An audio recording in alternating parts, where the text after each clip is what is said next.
இந்த promoter run பண்ற company கிரெடிபிளான company அப்படின்னு நம்பி எப்படி வாங்குறது? ஒரு ப்ரமோட்டருக்கு என்னென்ன கேரக்டரிஸ்டிக்ஸ் இருந்தா அவர் நல்ல கம்பெனியை ரன் பண்ணுவாரு அப்படிங்கிறத நம்பி நம்மளால பணம் இன்வெஸ்ட் பண்ண முடியும். எங்களுக்கு தெரிஞ்ச அதில் 4 பாயிண்ட் நாங்க ரொம்ப முக்கியமா பார்க்குறோங்க. First ப்ரமோட்டரோட integrity.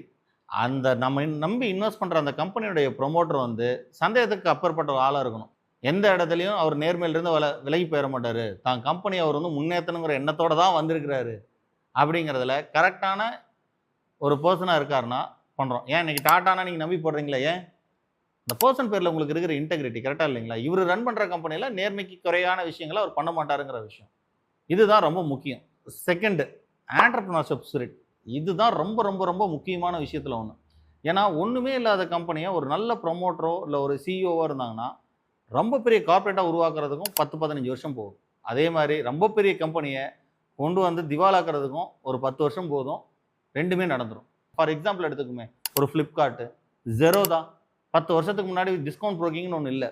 இன்னைக்கு இண்டஸ்ட்ரி லீடர் அவங்க தான். எப்படி உருவாக்குனார் அவரு? அந்த ஆண்டர்பிரினர் ஸ்பிரிட். தேர்ட் பாயிண்ட் வந்து பார்த்தீங்கன்னா காம்படிட்டிவ்னஸ். ஃபர்ஸ்ட் 2 குணநலன்கள் இருந்து கூட நிறைய பேர் காம்படிட்டிவாக இருக்க மாட்டாங்க. ஏன்னா ஒரு சில டைம் கம்பெனி வளரும் போது தே வில் ரீச் $1 பில்லியன் வேல்யூவேஷனுக்கு வந்து ரீச் ஆவாங்க. அதோட அவங்க வந்து பார்த்தீங்கன்னா அவங்களுடைய விஷனை வந்து குறைச்சிக்குவாங்க.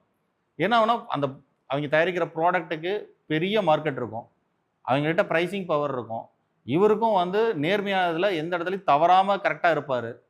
ஆண்டர்பிரினர் ஸ்பிரிட்டு சூப்பராக இருக்கும். ஆனால் ஒரு லெவல் அவங்க ரீச் பண்ணும்போது அவங்க விஷனை வந்து அவங்க சுருக்கிக்குவாங்க.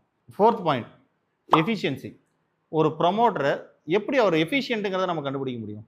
ஒரு ப்ரமோட்டர் அவர் உள்ளே வந்ததுக்கு அப்புறமா அவர் எஃபிஷியன்சியை சேஞ்ச் பண்ணுறாரு. ஃபார் எக்ஸாம்பிள், அந்த 10% மார்ஜின்ங்கிறத 15% ஆர் 20% இன்க்ரீஸ் பண்ணுறதுக்கு அவர் என்ன ஸ்டெப் எடுக்கிறார்? ஃபார் எக்ஸாம்பிள், ஒரு மேனுஃபேக்சரிங் இண்டஸ்ட்ரியாக இருந்தால் புது டெக்னாலஜி அடாப்ட் பண்ணிக்கிறது, இல்லை அவரோட காஸ்ட்டை வந்து ரெடியூஸ் பண்ணுறதுக்கு என்ன மாதிரி எஃபிஷியன்சி கொண்டு வராங்க.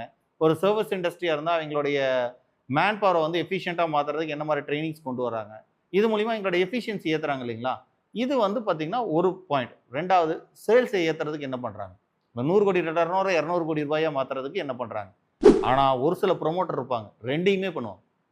100 கோடி 200 கோடி எப்படி ஆக்குறதுன்னு பார்ப்பாங்க, 10% 20% எப்படி ஆக்குறோம். இந்த மாதிரி கம்பெனிஸ் தான் மல்டி பேக்கராக உருவாகுது.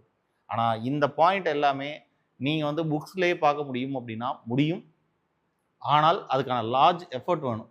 இது வந்து ஒரு நாளில் ஏதோ ஒரு புக் வேல்யூ நல்லா இருக்கு, பிஇ ரேஷியோ நல்லா இருக்குன்னு ஸ்டாக்கை வாங்க போனீங்கன்னா லாங் டேர்மில் இந்த மாதிரி எஃபெக்டிவ்னஸ் உங்களால் கண்டுபிடிக்க முடியாது.